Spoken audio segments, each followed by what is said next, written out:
Well, welcome back to the channel, Lexi's Leukemia Warrior family. It's me with a bonus video for you today, trying to get better at uploading more than once a week. Our main video will always be Wednesdays at noon, but hopefully this video will go out Friday at noon, and maybe I can sometimes have a video on Mondays. Anyway, I do my own gel nails at home, and my Easter ones, I'll see if I can link that up there.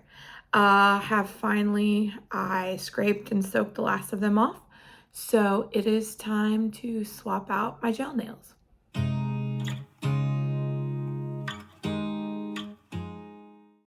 So I have been using the Gellen kit. That was the one I linked before.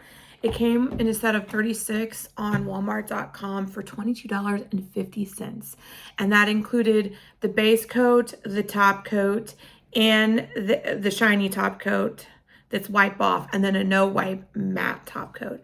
So you cannot beat that price. The nails that I put on before Easter, like a week before Easter, lasted me a full 2 weeks before they started chipping. And then my pointers were the first to go because I always am pretty hard on those at work. And then the rest of them just started chipping around the edges. Now remember, I didn't cap the free edge. So this time I'm gonna try capping the free edge while still using the Sally Hansen base and top coat and the SensatioNail gel primer, and see if that makes them last any longer. So let's get started. So the first thing that you want to do is make sure you have prepped your nails really well. So last night I went through and used my little tool that I got at Walmart for 20 bucks. This is a Quate, and it comes with all these different tips. And I pushed back the cuticle, and I made sure that I've got that all done. I filed down my nails with nail files to the size and shape that I wanted, the length. I always like a square rounded edge. My nails are pretty fat, so the square but rounded off a little bit seems to work best for me, like rounded corners, rather than like an almond shape or something else, because my nails are just so fat. Like, it just seems to look better. The almond shape just looks kind of odd. I think if I had longer fingers and skinnier nails, the almond shape would look a little better.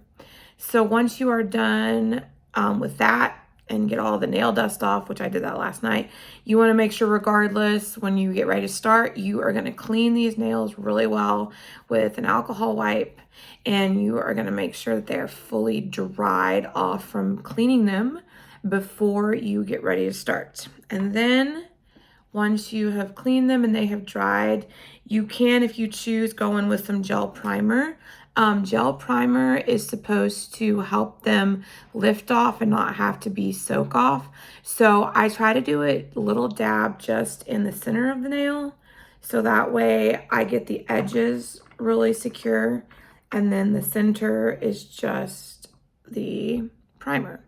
So for the SensatioNail primer, you're only supposed to let it dry for like 15 seconds, and you'll see it'll kind of dry down, and then it will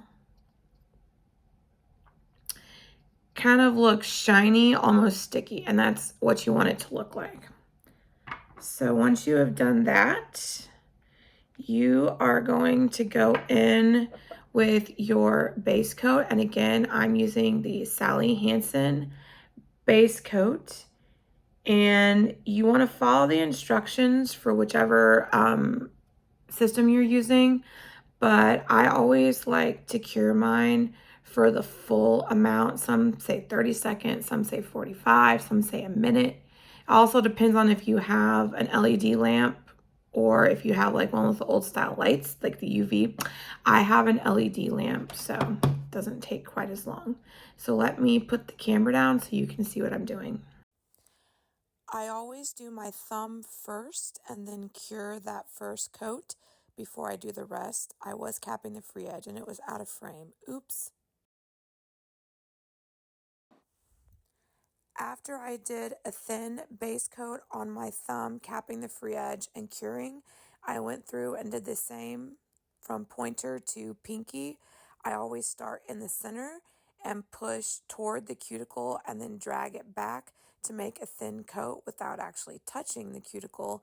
And I did start realizing I wasn't capping the free edge in frame, so I tried to get some of those in the frame. When I did all that, I cured pointer through pinky. There's what my nails look like with the cured base coat, and I'm showing you that pretty pink color that I chose for spring. And because it's a light pastel, you may end up having to do more than 2 coats. Just do really thin coats and cure in between. Again, you push towards the cuticle and then drag back. And once you've capped the free edge, I go back and smooth out any inconsistencies on the top of the nail near where I capped the free edge. And once I've got it thin and smooth to my liking, I go ahead and cure. Now that I've got my thumb done, I can work on pointer through pinky. Again, this is still just the first coat of color for everything, and I did cap the free edge. A little hack I've learned is I use the top of my LED lamp to rest my fingers on, so I'm not having to hold them up in the air, and I have something solid that I can use to anchor while I am doing my nails. So I did end up doing 3 thin coats because this color is really light, and I cured in between each coat, and I did cap the free edge on each coat. So there's what my nails look like with the nice pink color. That is 3 coats of the light pink, and that is the glitter that I've chosen for the ring finger. You can't tell on the outside of the bottle, but on the inside, if you look at it, it's like a really chunky glitter, and it's like a champagne pink color. And I really love this color and thought it would be a great accent to go over my pointer nail. Now, this video isn't sped up, so you can see exactly what it is that I did in real time. So I don't know if I knocked my nail against something, but there was this one part of the nail that was just a little bit more sparse with the glitter, and I don't know if it's the way the glitter laid or it just wasn't as tacky in that spot. So you'll see me going back over this one spot and dipping back into the polish again, trying to build up the glitter in that spot. And I did also wipe off some excess glitter from the brush as I was trying to paint a thin coat. Now with the glitter, I chose not to cap the free edge since it's so chunky, because I will cap the free edge with the shiny top coat, so I didn't feel the need to cap that. After getting a thin coat of the glitter on there and curing it, I re-examined the nail and felt like I wanted one more coat, a thin coat of glitter, just to kind of fill in any of the sparse areas. So you've got the hint of that pink peeking underneath, and then you've got the shiny, silvery, champagne-y colored glitter. It's kind of like a rose gold almost. It's so beautiful after it gets cured. And so 2 thin coats was just perfect for the glitter.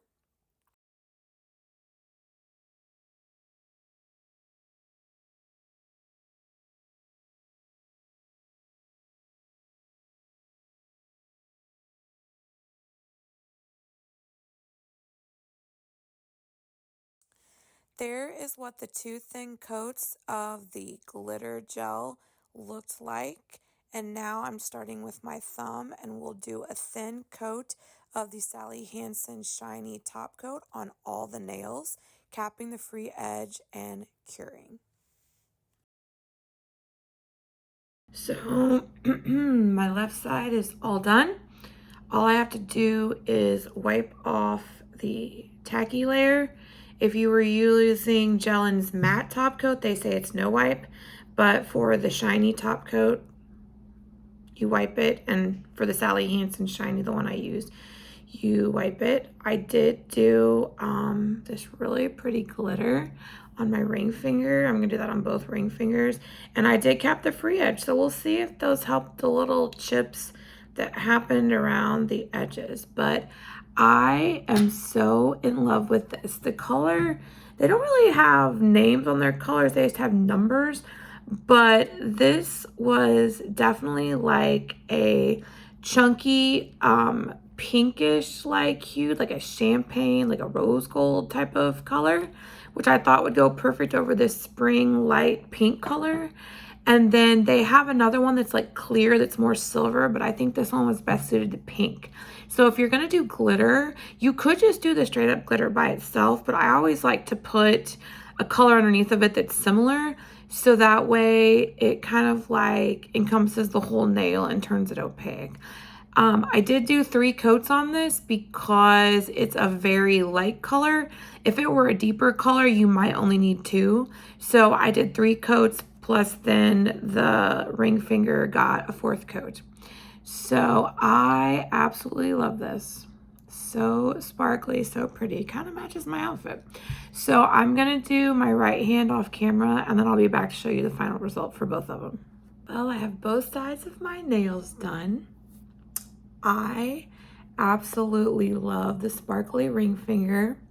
Turned out really well. I did cap the free edge, don't know if you can tell, but I think these are gonna be awesome. So I'm gonna see how long these last me. I'm gonna try to upload some other bonus videos. I'm gonna try to film another one today where I'm cleaning around the house. So I'm gonna try to like put these nails to the test and see how they do. And yeah, I mean, seriously, for $22.50 to get the range of colors that I have colors for fall, I have colors for spring, I have some reds for Christmas, I have some golds and some blacks, like something you might do on New Year's. There's green in there that I can do for St. Patrick's Day. There is reds for Valentine's Day with whites. So truly, I feel like it's a set that encompasses all the seasons. There's some hot pink in there if I want to do something for the summer. So you cannot go wrong with that set. And I'm super excited that I got that for so cheap. So anyway, thank you so much for watching this video. I hope that you are inspired to try out your own gel nails at home. And as Lexi always says, don't forget to subscribe and hit the bell to be notified when we upload another video. Bye.